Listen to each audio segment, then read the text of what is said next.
Olá, gente, tudo bem? Mais um podcast da Fran Franceschi no ar. E o meu convidado de hoje tem uma história emocionante em que vai mexer com a nossa emoção aqui, porque ela tem superação. E ela faz parte do episódio de atletas, de pessoas envolvidas ao esporte. O meu convidado é o Rafael dos Santos, atleta de canoagem. Seja muito bem-vindo, Rafa. Olá, Fran, muito obrigado pela oportunidade de estar aqui participando com vocês aqui. E vai ser um bate-papo legal. Vai, super descontraído.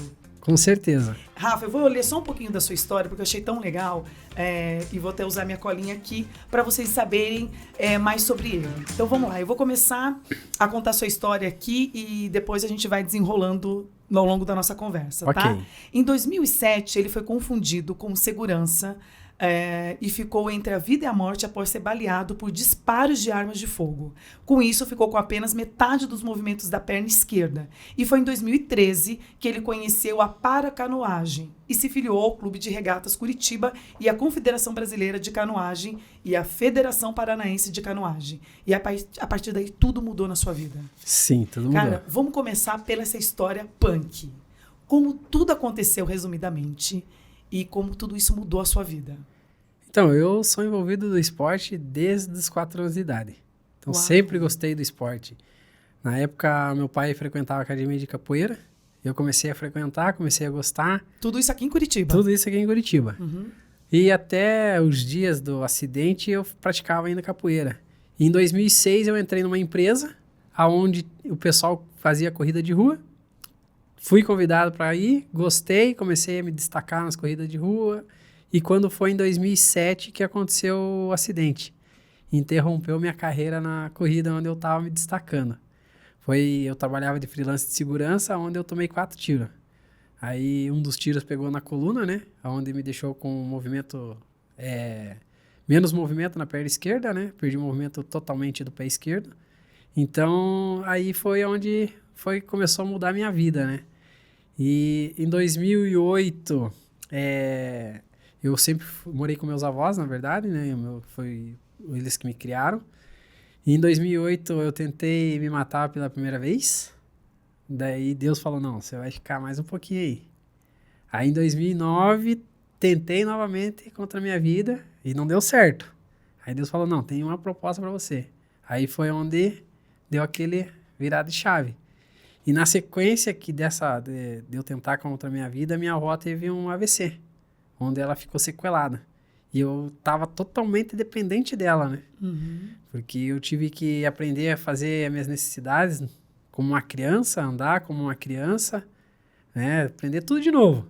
Eu até brinco, né, que eu fiquei como um adulto criança, porque fiquei totalmente dependente, né? De todos os sentidos, né? Até mesmo para me alimentar, essas coisas foram tudo à base dos meus tios me ajudando, a minha avó, meu avô. Então, aí foi que Deus deu aquela, não, você vai mudar de vida. Aí comecei a procurar algum esporte e tal. Aí quando foi em 2013, em 2011 eu casei, né? Mas também não tinha nem menção que eu ia virar um atleta como eu sou hoje. E nisso, uma vizinha, em 2013, escutou, eu vendia espetinho, porque na época eu estava encostado pelo INSS, e ela escutou eu falando que eu queria praticar um esporte que se adequasse com as minhas limitações. Foi onde eu fui convidado para conhecer a canoagem. Acabei gostando, né, da canoagem. Eu participei primeiro do clube de São José dos Pinhais, que foi um dos clubes que eu comecei, onde o meu falecido técnico foi onde me apresentou mesmo a canoagem. Em 2013 mesmo, em 3 meses de treino assim, conhecendo ainda a canoagem, eu já tive meu primeiro pódio. Com a saúde precária, né? Porque eu não me alimentava direito, era tudo esculhambado, assim, né? E daí, de lá pra cá, eu vim evoluindo na canoagem, né? Mesmo com a saúde precária. Sem apoio de ninguém, na época, às vezes tirava de uma conta para ir para um campeonato, alimentação tudo errado, suplemento, não tinha nada disso, era só no peito e na coragem. Aí, foi indo. E eu entrei no esporte, todo mundo me pergunta, mas você entrou por quê? Eu entrei por qualidade de vida, não para ser um atleta. O atleta foi consequência. Então, não foi porque eu quis, foi consequência. Nossa, eu não consigo nem imaginar, né, tudo isso que você passou, porque de fato já começa um ponto dessa história quando você fala que você teve que aprender a realmente a mudar a forma como você vivia antes para se adequar àquele momento tão difícil da tua vida. Sim. Então, aprender a comer, aprender a andar, e nesse momento a sua avó também tinha passado por um AVC. Sim, na sequência de tudo isso que aconteceu, ela... Junto com você ali, então o seu avô meio que acabou dando suporte para os dois, E a o família meu avô- toda. E o meu avô também não tinha saúde 100%, né? Porque ele sofria com câncer de próstata há muitos anos, né? Mas ele seguia firme, né? Então, da forma que ele podia ajudar, ele ajudava, né? Então, até os últimos dias da vida deles, eu ajudei a cuidar deles. E a minha avó ainda até um dia no hospital falou assim, você não tem obrigação de cuidar de mim. Falei, eu tô te retribuindo o que você fez por mim. Sua avó e seu avô não são vivos? Não, falecidos. Falecidos. Já são falecidos. Então, mas eles chegaram a ver você sendo um atleta prestigiado, conseguiram... Você conseguiu passar todo esse orgulho para eles? Chegaram, graças que a Deus. bom, que bom. No começo da minha carreira, eles começaram, sim. Eles sabiam. Você é o exemplo real de que realmente o esporte salva. Sim, o esporte muda vidas, né? Muita gente me questiona, mas vale a pena? Falei, se não valesse, eu não estaria até hoje, né?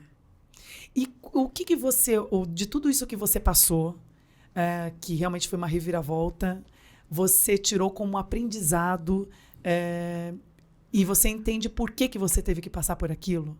Sim, eu acredito, né? Eu acredito muito em Deus, que Deus tem um propósito na vida da gente. A gente só está aqui por passagem. Então, acredito que foi para estar mostrando para as pessoas o quanto a vida é importante. Que muita gente dá valor ao dinheiro, aos bens materiais, mas sem saúde a gente não somos nada. Uhum. Se a gente não tiver saúde para levantar todo dia da cama e ir em frente, a gente não tem como, né? E sem contar que eu influencio muitas pessoas, né? Coisas que eu nem imaginava que isso ia acontecer com a minha história de vida. Eu uso isso, às vezes, quando eu vou dar uma aula para os meus alunos, eles falam que não conseguem, e aí eu conto a minha história e eles ficam de queixo caído. Aí eles falam, pô, você é motivo de superação e de motivação, né? Eu tenho muitas crianças que se espelham em mim, muitos adultos, tanto que quando a Central Press, o André, a Lorena, começaram a me apoiar, a minha história chegou em Portugal. Então, imagine, um pouco antes de eu ir para Portugal, minha história chegou lá. Mas, assim, a gente leva muitos tombos, muitas portas na cara, porque às vezes as pessoas não acreditam em você. Se você não, só que você tem que acreditar em você. Muitos desistem, a gente tem o potencial, mas muitos desistem não só da vida pessoal, como no esporte. Na primeira fechada de porta, eles já desistem. E eu fui uma pessoa que nunca desisti. A gente passa por dificuldades, as dificuldades que a gente passa, eu penso assim, as dificuldades que eu passo é para me fortalecer cada vez mais. E o esporte traz muito disso, né? Porque é a superação real de que você entende que o seu corpo é uma máquina, apesar de altos e baixos, mas em que se você tiver a cabeça no lugar, no sentido de que você vai impulsionar o seu corpo, não tem ninguém que te segure. Sim, e aí foi na sequência, né? E 2017 eu fiquei sem treinar um tempo. Eu entrei numa depressão, porque no antigo clube que eu pertencia, na época meu falecido técnico tinha ido embora. Infelizmente ele foi assassinado, né? E acabou entrando uma gestão que não condizia com o que eu pensava. Aí acabei saindo, entrei em depressão porque eu era desmerecido no clube. A pessoa que pegou a administração do clube, chegava atletas novos lá para começar, né, ter uma qualidade de vida, conhecer o esporte, né? Não para ser atleta, mas para ter uma qualidade de vida melhor, né? Porque já tá naquela situação. E daí a pessoa falava que eu não tinha resultado porque eu não treinava, que eu não merecia. Daí eu acabei desgostando da canoagem e acabei saindo por um tempo. Né? Isso ficou em 2017 inteiro sem ir, entrei em depressão, cheguei a pesar 100 quilos nessa época, e 2018 deu um estralo, falei, vou voltar, e voltei com tudo, participando mesmo desse clube. Quando foi em 2018 eu peguei pódio, mesmo com a saúde precária, obeso, porque eu estava sobrepeso, e mostrei que eu voltei das cinzas, que nem diz a Fênix, né? Surgi das cinzas mostrando que eu podia. E calei a boca de muita gente nessa época. Aí quando foi em 2019, eu tive uma decepção também em Brasília, que a gente fomos em 2 atletas para lá e mais essa pessoa. E quase perdi a prova porque o meu remo estava dentro do carro do outro atleta e a minha eliminatória era antes da dele. E a pessoa veio perguntar para mim como que tinha sido a minha prova. Daí eu sou muito sincero no que eu falo, às vezes isso me prejudica pela sinceridade. Se você quisesse saber, você estaria aqui. E daí rolou uma discussão e tal. Quando foi no finalzinho de 2019, teve um campeonato na Bahia. Eu captei recurso sozinho. Não tinha apoio, nessa época não tinha apoio de nada, só eu e Deus. E essa pessoa falava, você não vai conseguir nada, você não sei o quê. Fiquei em 5º lugar no Pan-Americano, na categoria, que era 23 quilômetros de farol a farol, que foi na Bahia. E de lá pra cá, só sucesso. Quando foi em 2020, eu mudei de clube, né? Fui pro Clube CRC, que é onde eu pertenço hoje. E nessa época ainda passei por 2 cirurgias, né? Em 2020. Aí fiquei um tempo afastado da canoagem novamente, que eu tive que fazer cirurgia das hérnias, né? Apareceu uma, aí eu comecei a sentir um desconforto. E um pouco antes de eu fazer a primeira, o médico descobriu outra hérnia. Uma foi no umbigo e a outra foi em inguinal. Então foi feita as 2 cirurgias ao mesmo tempo. Aí até se recuperar, fiquei quase 1 ano se recuperando. Quando foi em 2021, eu retornei para canoagem e já fui vice-campeão brasileiro, onde deu a classificação para o Mundial de 2022. E no 2022 fui lá, repeti o feito, vice-campeão brasileiro. E fui para a maratona de Portugal, onde fui vice-campeão mundial. Né? Porém, infelizmente, essa não teve o título, porque como eu fui sozinho, eu e Deus não tive orientação nenhuma. Acabei sendo desclassificado pelo peso do barco, porque aqui no Brasil eles não pesam barco na maratona. E serviu de lição. E todo mundo achou que eu ia me abater.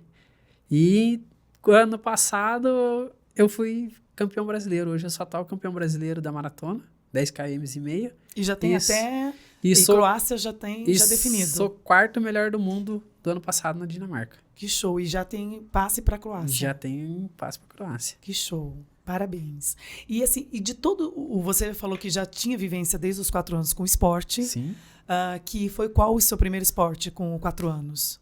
Capoeira. A capoeira e judô. Depois foi pro judô e depois foi pra corrida. Na verdade eu fazia os 2, mas o que eu mais gostava era a capoeira. Daí eu acabei largando o judô e comecei a fazer a capoeira. Até hoje eu escuto a capoeira, já chega a me arrepiar. E o que você vê, já que você teve vivência com esses outros esportes, o que difere para você na canoagem, que é uma coisa assim que você fala, poxa, isso é só especial porque tá aqui com a canoagem? Então, a capoeira em si, ela influenciou muito no meu preparo físico, né? Então, querendo ou não, quando você tem um preparo físico, você pode ficar tempo sem treinar, que você recupera rápido por causa do preparo. E a canoagem hoje é tudo pra mim, né? Mas o que tem na canoagem específico que é uma coisa assim que você aprendeu? Disciplina. Disciplina. Porque se você vai pra água, além da disciplina, o psicológico, o emocional. Porque se você vai pra água, você pode cair, virar o barco. Se você não tiver com o emocional legal, o teu desempenho na água não vai sair 100% do jeito que você quer. Então você tem que ter... E a disciplina fora, né? Alimentação regrada, uma noite bem dormida. Então é tudo... Eu aprendi a ser uma pessoa disciplinada. E também você já consegue fazer a leitura do mar, né? Quando ou seja, tudo bem que você vai sempre em lagos, mas você tem aí uma ondinha, tem um balanço diferente, uma sim, correnteza, sim. sei lá, né? Sim. Você consegue já fazer essa leitura? Tem diferença. Por isso que quando eu gosto geralmente de viajar, por exemplo, quando eu vou para o Mundial, uns 10 dias antes. Primeiro, para acostumar com o fuso horário, para acostumar com a alimentação. E depois a gente vai para a água para saber como que a água é. Se é pesada, se é leve, se é intermediária, se vem vento lateral, se vem vento contra, se vem vento a favor, que horário que bate esses ventos, para você acostumar e saber qual o momento certo de aplicar a força. Porque não adianta você, por exemplo, você tá num vento lateral, meter força na água, você vai morrer muito rápido. Então tem essas variedades de climas, né? E qual é o peso do barco? O meu barco hoje está pesando 12 quilos. 12 quilos e 700, mais ou menos. é um barco de carbono hoje, né? Que é o remo. Mas eu, quando comecei na canoagem, meu barco pesava 22 quilos. Meu Deus. E o atleta, para ficar legal, para competir, tem que pesar quanto? É que varia da altura, da estatura da pessoa, né? Não tem uma máxima, Não, assim? não. No meu caso, eu gosto de estar com 68 quilos. O meu peso ideal para minha altura é até 75, mas eu gosto de estar ali entre 68 e 70, que eu sou mais leve. Fico mais leve, porém você consegue andar mais, porque querendo além do peso do barco, tem o seu peso para você carregar. Exatamente. Mais os remos também, né? E o remo, apesar que o remo não pesa muito, que é um remo de carbono. Então vai pesar ali em torno de 350 no máximo 500 gramas um remo. Então eu prefiro estar mais leve para remar, que é onde eu consigo ter mais desenvoltura, né? E você treina quantas vezes por dia? E quantas horas? Todo dia, no mínimo 15 km por dia, fora academia. E hoje você está nesse CT que é o aqui de Curitiba. Isso, é no Clube de Regatas Curitiba. E é você e quantos atletas? Somos paralímpicos lá, nós somos mais ou menos em uns 8, se eu não me engano.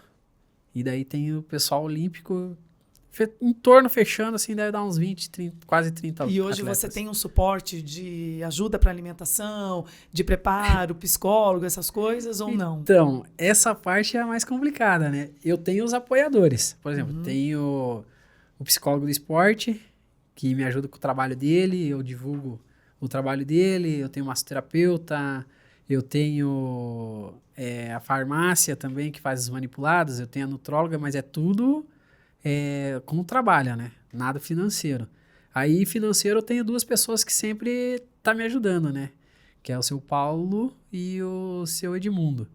E esse ano, por infelicidade, como eu estava concentrado ano passado no meu TCC, na defesa do meu TCC, acabei esquecendo de enviar 2 documentação para a Esmelge, que é onde consegue a Bolsa Atleta, né? E infelizmente esse ano tô sem bolsa. Então, esse ano só contando com a fé e os patrocinadores que quiserem me apoiar. Porque você, nisso tudo, acabou fazendo educação física e está se formando. Não, eu Já me se formei, formou. mas eu já atuo na área faz tempinho já, também. E em paralelo a isso, você trabalha com alguma outra coisa também ou não? Então, agora eu tô com academia, né? De estudo de pilates junto com a musculação. Mas ainda tô engateando porque a dona da academia abriu recentemente, né? Então eu tô junto com ela, né? Aceitei a proposta porque teve umas propostas de algumas academias que não é viável para mim. Principalmente que eu tenho alguns cursos diferenciados, né? Então não veio ao caso. Daí eu preferi estar nesse estudo de pilates com ela. Ela falou, não, então vamos crescer junto então.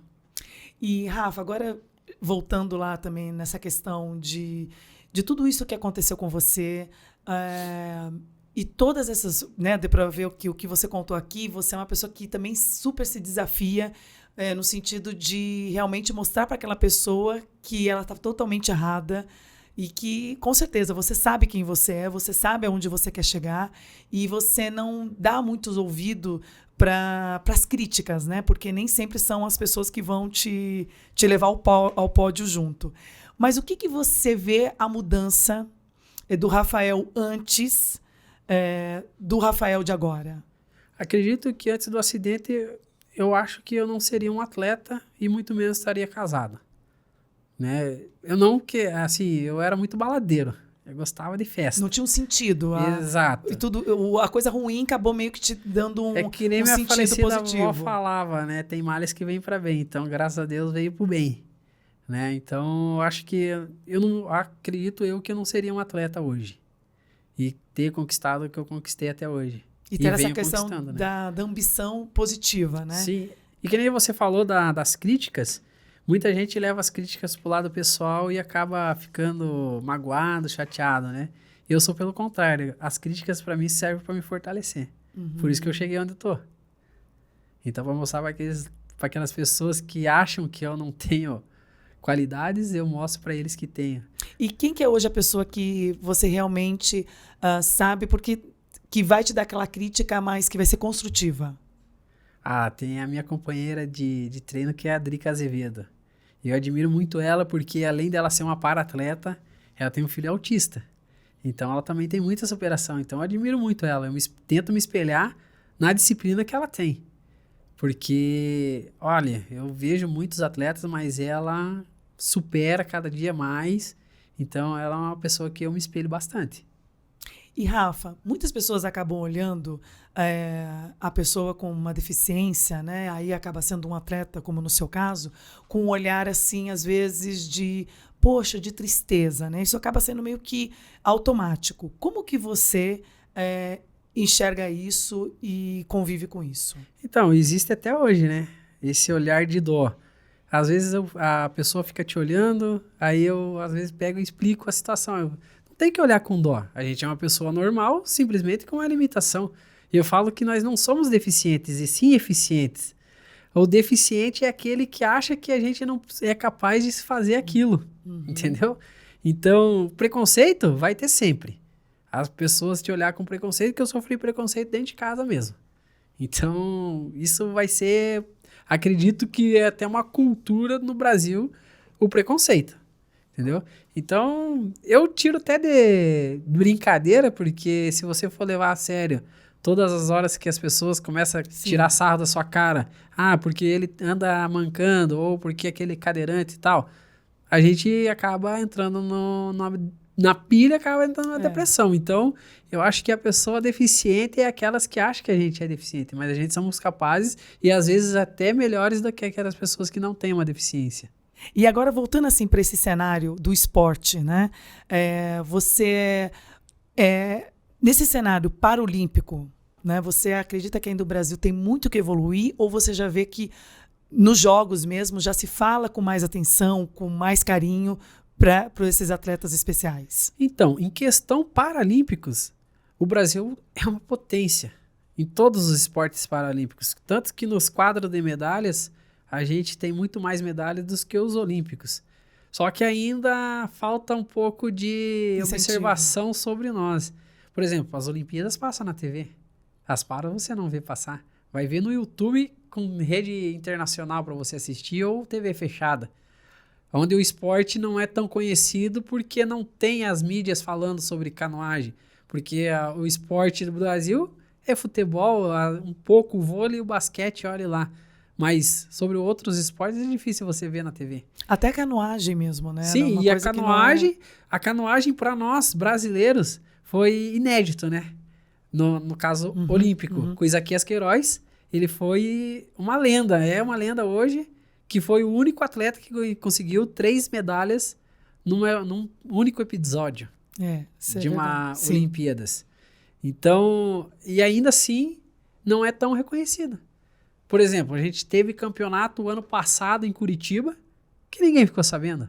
Só quem mora na região, como a gente, eu sou atleta lá, né, o pessoal que vai divulgando, falando, colocando nas redes sociais, vai ter um campeonato e importantíssimo, inclusive, o campeonato que teve em Curitiba. Então aí ninguém fica sabendo. E acaba vindo gente de fora, sim, né? Sim. De vários lugares. Sim, né? Vem do Brasil todo. Brasil todo. Vem do Brasil todo. Então é uma coisa que, querendo ou não, fortalece a economia de Curitiba, só que não é divulgado. E a gente também tem um CT maravilhoso, vários CTs maravilhosos aqui, que a gente podia divulgar muito mais. Né? Sim. E o nosso técnico é um dos melhores do Brasil também, né? Sem contar isso. Então ele faz um trabalho muito legal com nós para-atletas. E não é visado isso. Porque tem gente que não sabe que o Parque Náutico tem. E a gente tem uma ação social, a gente tem uma escolinha com crianças lá. Onde a gente tira as crianças da rua para ir treinar. Onde nós temos também, inclusive, uma garotinha lá que é infantil, que vem se destacando. Então, às vezes, a pessoa pensa que o rico, por ter condições financeiras, é onde vai se dar melhor no esporte. Pelo contrário, é na comunidade que você vê a garra da criançada, que é onde vem os melhores atletas, independentemente se seja canoagem, futebol, enfim, qualquer esporte é onde vem de fato. Porque eles têm a força de vontade. E se eles tiverem a oportunidade, com certeza eles vão abraçar. Então, e não tem essas oportunidades. É difícil. Às vezes tem, mas não é divulgado.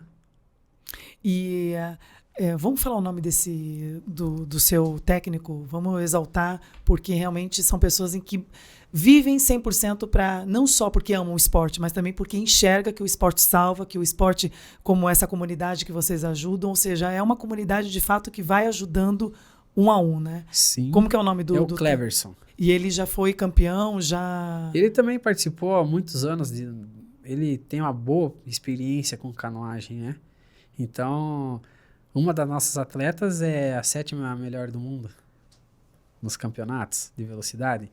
Então, tipo, e tem gente que fala assim, mas só a 7ª? Porra, quantos milhões de pessoas tem, bilhões no planeta, para você ser o 7º, 10º melhor do mundo? Porque eu já cheguei, o cara falou assim, porra, mas você só foi o 4º melhor do mundo? Falei, pô, você acha que é pouco só o 4º melhor do mundo? E quantas pessoas tem no planeta? Eu falei pra ele. Ele, Então, às vezes a pessoa não vive aquilo, acha que é fácil, todo mundo fala que é sorte. E você já conseguiu inspirar a sua filha de 11 anos? Sim, ela fica me cobrando, ela já E você já vê que ela já é? Já. E ela também vai pra canoagem? Vai pra canoagem. Diz ela que quer, né? Ela fez balé. Eu sou um pai daquele que não sou... você vai fazer isso porque eu quero. Não. Ela faz por gosto. Eu não fico insistindo, que nem ela fez balé, não quis. Foi pra canoagem e gostou. Então, eu não fico falando, vai e faz porque eu quero. Não. Ela tem o livre acesso de querer o esporte que ela quer. Se ela não quiser fazer esporte, quiser estudar, pra mim é diferente, né? E, Rafa, o esporte com certeza mudou muita coisa na sua vida. Mas hoje, o Rafa pai, né, o Rafa responsável pela casa, pela família, o que ele representa, o que ele mudou na sua vida, da forma de pensar, em tudo? Em questão de responsabilidade, né? Mas eu, às vezes, até acho que eu sou mais criança que a minha filha. A minha esposa que é o alicerce mesmo, porque eu sou muito brincalhão, eu sou um pai presente, diferente do que eu tive na minha infância, né? Então eu procuro dar o que eu não tive, né? Às vezes eu tiro de mim para dar para minha filha. Então eu prefiro ver ela feliz do que eu antigamente era infeliz por não ter um apoio de um pai, de uma mãe, sempre ter os avós ali, né? Mas não é a mesma coisa. Pode ser que você seja criado pelos seus avós, mas não é a mesma coisa de um afeto de um pai, de uma mãe, você tem um conselho de um pai, um conselho de uma mãe. E geralmente muita gente que não tem o pai ou não tem a mãe, eles têm os dois caminhos, o bom e o ruim. Muitas vezes vai pro ruim, mas daí coloca a culpa que, eu não tive pai, não tive mãe. Eu podia estar na vida torta, mas eu escolhi o quê? O certo. Porque meus avós sempre me deram a orientação para ir pro certo. Se eu escolhesse ir por errado, aí era problema meu. Rafa, já deu para perceber que você realmente teve uma infância bem difícil, né? Uma infância em que você foi cuidado pelos seus avós, não teve os pais presentes. Como que foi isso para sua família e para você, quando você foi para fora do Brasil representar o nome do Brasil através do esporte? Foi um orgulho, né? Porque, como eu falei, eu sofri preconceito dentro de casa. Aí você pensou assim, venci na vida. Falavam que eu não podia porque eu estava inválido, né? Então eu mostrei para o próprio familiar que não era aquilo que ele estava falando. E, inclusive, ele falou assim, agora você me surpreendeu. Então, eu tento mostrar para minha filha que as coisas são difíceis. Não eu falo assim para ela, você quer alguma coisa? Então, você faça por merecer para eu te dar. Porque eu não vou te dar de mão beijada. Porque se eu te der fácil, aí ela não vai saber sobreviver lá na frente. Porque tudo que vem fácil, vai fácil. Então, tudo que eu tenho hoje, eu conquistei batalhando. Eu comecei a trabalhar com 12 anos de idade, porque meus avós tinham aquela condição e não tinha... A minha avó, na época, que ela não tinha problema algum, ela que fazia minhas roupas, e eu não tinha problema nenhum de andar com as roupas que ela fazia. Eu fui ter meu primeiro tênis de marca que eu quis depois que eu comecei a trabalhar. E eu não tinha vergonha, eu comecei a trabalhar cortando grama. Aí foi onde uma empresa me contratou para trabalhar de auxiliar de escritório. E ainda assim, o cara que me contratou fez essa pesquisa com todas as vizinhanças para saber qual que era a minha índole, se ele podia confiar. Então, eu já venho trabalhando desde pequeno. E isso eu tento mostrar para minha filha, que tem que dar valor para aquilo que você conquista. Como que é o nome dela? Ana Laura. Ana. A Ana está realmente muito bem assistida. Porque, assim como eu educo os meus filhos, na questão da frustração, que não é tudo assim, pedir o quer, porque é muito mais fácil, né? Sim. A gente realmente falar sempre sim, do que o não e falar por que do não e explicar o que aquilo vai levar se eu deixar ou se eu ceder. É muito mais difícil quando a gente tem uma postura em que a gente entende que os filhos precisam passar por frustrações. Sim. E o esporte também leva muito disso, né? Porque Exatamente. não é sempre que é 100%. Foi né? como aconteceu comigo em Portugal. de não ter a orientação e acaba sendo desclassificado. E como voltando à pergunta que você tinha me feito, questão da minha primeira vez fora do Brasil, eu nunca imaginava que E eu aonde ia... que foi a primeira vez? Portugal. Portugal mesmo? Aham. Aham. E eu nunca imaginava que eu ia sair, vou competir representando o Brasil. Nunca passou na minha cabeça que ia acontecer isso. E, graças a Deus, aconteceu. Minha família ficou super feliz, Orgulhosa. super me apoia. Antigamente, lógico, tinha as brigas entre eu e minha esposa, porque eu tirava dinheiro de uma conta para poder estar viajando. E eu sempre... E nessa de Portugal, eu fui pego de surpresa. Porque eu fui fazer uma... Em que lugar de Portugal? Ponte de Lima. Uhum. E eu fui fazer uma entrevista no parque e era na semana do Dia dos Pais. Aí o pessoal fez uma entrevista e tal, e a minha filha tava junto, inclusive. Ela tava treinando também na escolinha que tem lá. E chamaram ela para fazer entrevista. Mas eu nunca imaginava que seria uma surpresa pro Dia dos Pais. E quando foi o Dia dos Pais, eles subiram a matéria e me mandaram o link. Daí eu não quis ver o link na hora. Eu quis ver a reportagem na TV.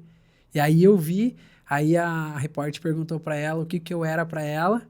Ela falou assim, nossa, chega a me arrepiar de falar, que eu era tudo para ela, que eu era o espelho dela no esporte e que eu ia trazer uma medalha. E, infelizmente não trouxe, mas eu mostrei pro mundo e pro Brasil que eu tenho capacidade. Eu fiquei em segundo lugar. Isso ninguém tira. Tá provado, tá no vídeo. Provado que eu fui o segundo melhor. Mas como teve essa frustração do peso do barco, infelizmente, mas eu fui lá o ano passado, fiz tudo direitinho e fui o quarto melhor do mundo. Então, provei para muitas pessoas que dá. É só não desistir. E você sente que essa questão, assim, tem uma hora que... Porque, assim, a gente realmente quer provar para o mundo, para todo mundo, que a gente é o melhor, que a gente é isso e aquilo. Mas você já meio que sentiu que tem uma hora que você fala assim, chega, eu tô querendo provar mais para ninguém, o importante é para mim mesmo, o meu crescimento comigo mesmo. Exatamente. Na verdade, eu falo provar para o mundo, mas é comigo mesmo. É com você mesmo. Eu mesmo. quero sempre provar que eu posso mais do que eu quero, entendeu? Mas a gente, às vezes, tem que provar para o mundo pra gente mostrar a superação que a gente tem, porque é que nem eu coloquei já hoje.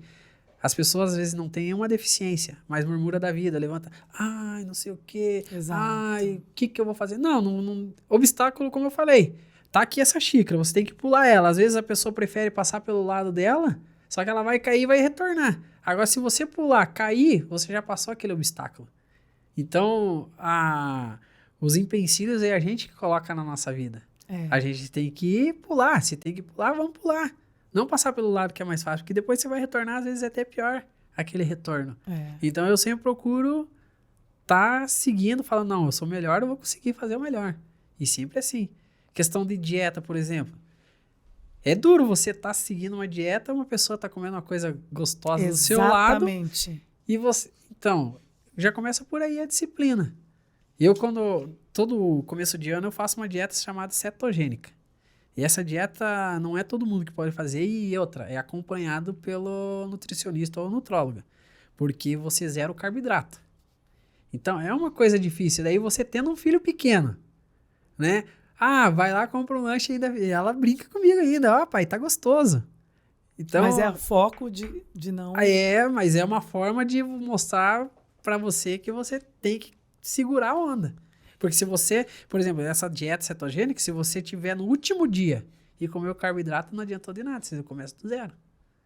Então é disciplina total, é 100% disciplina. É bem o processo o caminho é árduo, é difícil, mas no final você tem o mérito de todo o esforço feito. É que nem eu falo, sem sacrifício não tem benefício.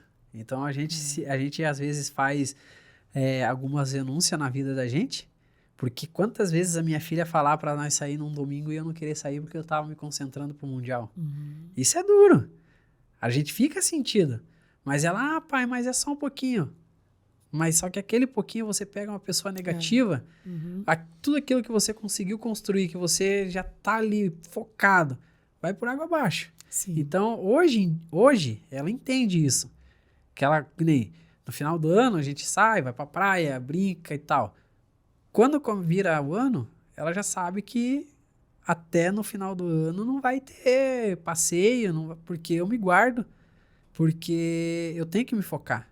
Para eu conseguir o objetivo, eu tenho que focar. Só que ela entende, eu sempre falo, filha, o pai tá no esporte, muita gente pensa que eu tô no esporte, o esporte para mim é um trabalho. Sim. Porque eu tenho pessoas atrás de mim que eu tenho que prestar uma conta. Por exemplo, se eu tenho patrocínio, eu tenho que prestar conta ao meu patrocinador. Se eu tenho, que nem eu tenho psicólogo, eu tenho que mostrar o serviço para ele. Porque senão ele fala, acabamos por aqui, tchau, obrigado, vai atrás de outro. É responsabilidade então, com todo, né? Então eu tenho as pessoas atrás de mim. Sim. Eu tenho que mostrar resultado para continuar o trabalho. E ela sabe, eu falo, filha, é para nós mudar de vida. O esporte, como eu falo, o esporte muda a vida. Com certeza. Só que você tem que fazer algumas renúncias. Às vezes é dura as renúncias. Porque que nem quando eu vou pro Mundial é 15 dias fora. Às vezes eu não consigo falar com eles por causa do fuso horário. Que daí você também tá concentrado onde você tá. Então, é duro você ficar 15 dias fora, longe da família. Se você, daqui ali, né, no Brasil é pertinho, agora você vai do outro lado do oceano. Não tem como, né? Não tem como. É aquele processo que a gente fala que é fazer o que poucos fazem, que tem coragem e determinação para fazer, para conseguir o sucesso. Exatamente. E o sucesso você só consegue com os seus objetivos e a força de vontade. Porque se você não tiver objetivo, nada vai. Rafa, a gente já está no final da nossa entrevista e tem uma pergunta que eu faço para todos os nossos convidados, que é assim, entre tantas coisas em que já aconteceu na vida do Rafa, qual que é o conselho que você pode deixar para os nossos seguidores? O conselho que eu sempre dou, não desistir dos seus objetivos, que obstáculo sempre vai ter na vida da gente, e não murmurar da vida, que o mal da pessoa é murmurar, de vez em fazer, falar, se Deus quiser, não, Deus já quis, basta você querer, você tem a isca e o anzol, aí você tem que ir atrás do peixe. Então, se você não correr atrás, você vai morrer de fome. Então, é o que eu sempre falo. Não desista dos seus objetivos. E realize os seus sonhos se você não desistir e não desanimar. Show. Nossa, eu adorei. Adorei conversar com você, Rafa. Realmente, essa força, você faz a gente refletir muito sobre realmente coisas simples da vida, mas a gente já está tanto no automático em reclamar, em olhar só o lado bom das coisas e achar que só isso assim a gente vai crescer. Não, a gente cresce também na turbulência, a gente cresce também no dia de ondas mais agitadas, é onde tem mais aprendizado pra gente. É onde diz, né? Onde tem a turbulência, depois vem a calmaria. E sem turbulência você não consegue alguma coisa na vida. É verdade. Então, todos os dias pra mim é dia de superação. Então, a gente consegue, sim. É muito da nossa cabeça. Então, a gente consegue o que a gente quer, sim. Não tem como não sair dessa entrevista sem sair com inspiração e refletindo sobre a vida, hein, Rafa? Você contribuiu demais hoje para esse podcast. Você tá como nas redes sociais? Rafael com PH Canoagem. Tanto no Instagram como no Facebook. O Jean vai deixar depois na tela pra gente seguir você, tá bom? Ok. É isso, gente. Eu espero que vocês, com certeza, saíram, né, gente, com uma inspiração, porque o Rafa realmente falou muita verdade. E você aí ajuda a gente a continuar crescendo no Spotify, no YouTube, fazendo com que cada vez mais essa rede do bem cresça. Um beijo grande e até mais.